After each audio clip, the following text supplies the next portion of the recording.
Hey, Kitty Pies, it is Lanikia, and I am coming to you with another episode of The Bold and the Beautiful. Scale of 1 to 10, I'm going to have to give this like a 8. It was really good to me today. The storyline moved along, and I don't know, they didn't stay with one person on someone so long.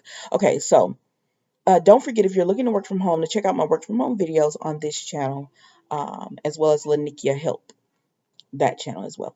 All right. So we see Steffi tells Sheila, explain what you were doing with Thomas in the alley. Like, I saw you. And Sheila just starts telling Steffi that, have you talked to Thomas? And she said, no, I'm asking you. And she says, Thomas is, protective of you guys as well. And it was nothing.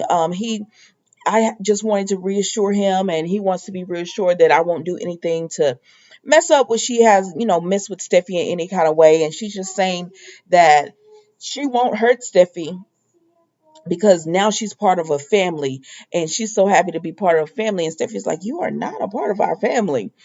And she was like, yes, I am. I don't know why you keep denying this. I've done more to help your dad and your mom get together and everything, because Sheila can't hold anything.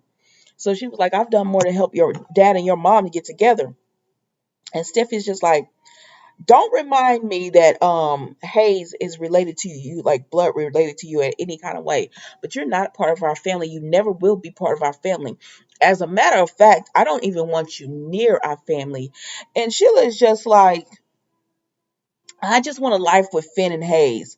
I love you guys so much. And Steffi is like, that's what worries me. That you do love us so much that you do something crazy, Sheila, and hurt end up hurting us in some kind of way. But Sheila's just like, I just love you guys, and I won't do anything, and I just want to be around you guys. And you guys are finally gave me what I've always wanted, which is a family, and I'm not going to jeopardize that for anything.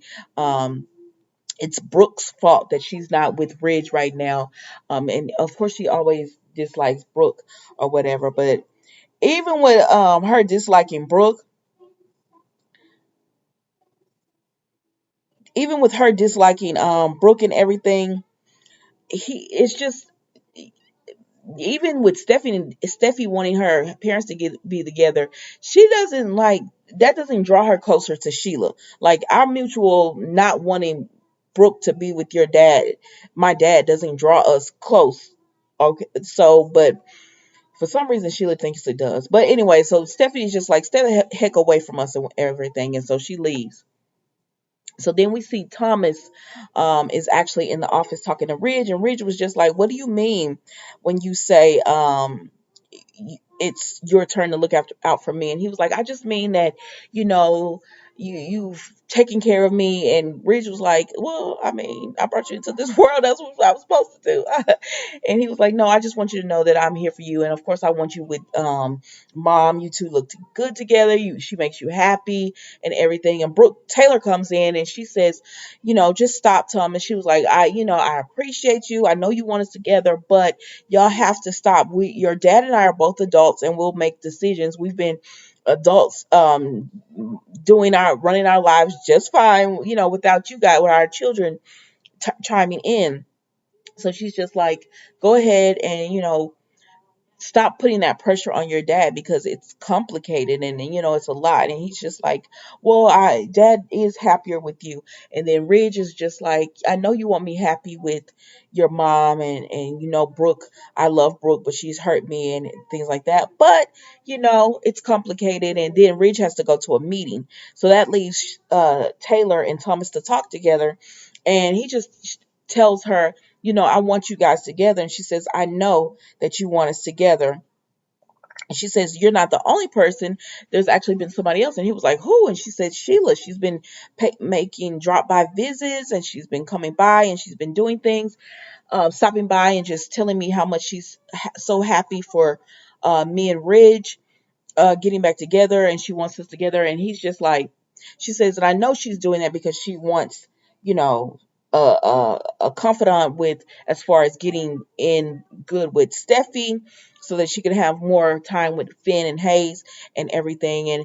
And Brooke said, it's all. it's fascinating to what did she say? She said it's fascinating to watch Sheila. She's a fascinating case study because there's good and there's evil, and you could just see her wheels turning, and you never know if it's good or evil that they're turning towards. It's evil, but we love to hate Sheila. And Thomas just lets her know, he was like, I do not feel comfortable with you being alone with Sheila, and she was like, I don't think she would hurt me. She just wants to be a part of the family and everything, and he just says also, I think we should just stay away from Sheila. And she says, well, I think Sheila's really just has animosity for Brooke. And she said, but I told Sheila any day of the week, no matter what we got going on and how, with Ridge and everything, any day of the week, if she goes against Brooke, she'll have to still, we're going to stand with Brooke. Um, and I'm like, well, say it again for Thomas because he is not standing. He is keeping this secret. So then Ridge is working and everything.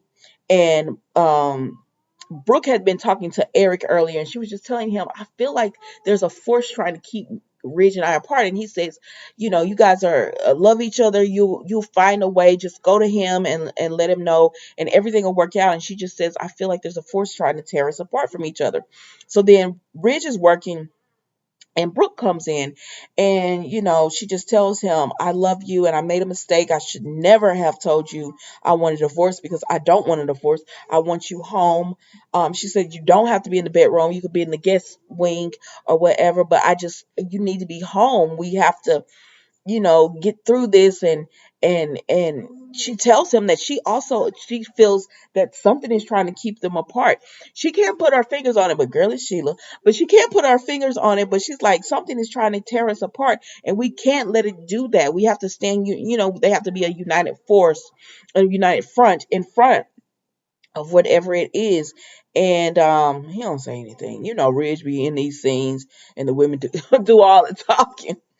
um and so then we see that Sheila calls Thomas, and he goes and he closes the door, right? And he says, girl, you cannot keep calling me like this. I am working in a place where you don't want Ridge to find out. Yeah, he could come in at any minute. And she says, I just had an unpleasant visit. He said, I've had an unpleasant few days keeping this secret. And then this man comes in and he's like, hey, oh, I'm sorry. I thought Carter was in here. And Thomas was like, no, I think he went on a meeting or something. He was like, okay, well, the man didn't close the door all the way. So Thomas is on the phone with Ridge, and he's telling him, um, excuse me, Thomas is on the phone with Sheila, and he's telling her, I don't know if I can keep this secret, Sheila.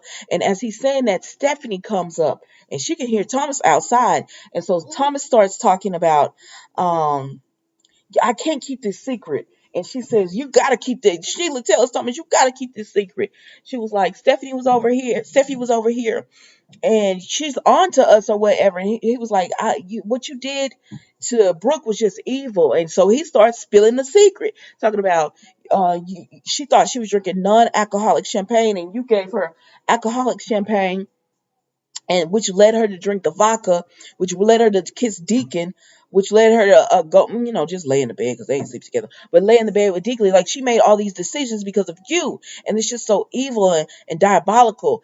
And I can't keep the secret anymore because, like, you're just wrong. Brooke has a disease, and you took full advantage of that. And she was just like, you expect me to feel sorry for this? I don't feel sorry for this. And he said, you did all this just to get Steffi and Hayes in, and Finn in your life. And Steffi is just outside of the door like, what is happening? But because Thomas just told everything, and Sheila, like, we're about to see this week because tomorrow Steffi is supposed to go to Finn and tell him what Sheila has been doing and everything. But we're about to see what's going to happen and who's going to end up in the coma. I think it's going to be Steffi, so she can go on leave and everything, but I don't know. So y'all tell me what you think, and I will talk to you guys tomorrow on a new Bold and the Beautiful episode.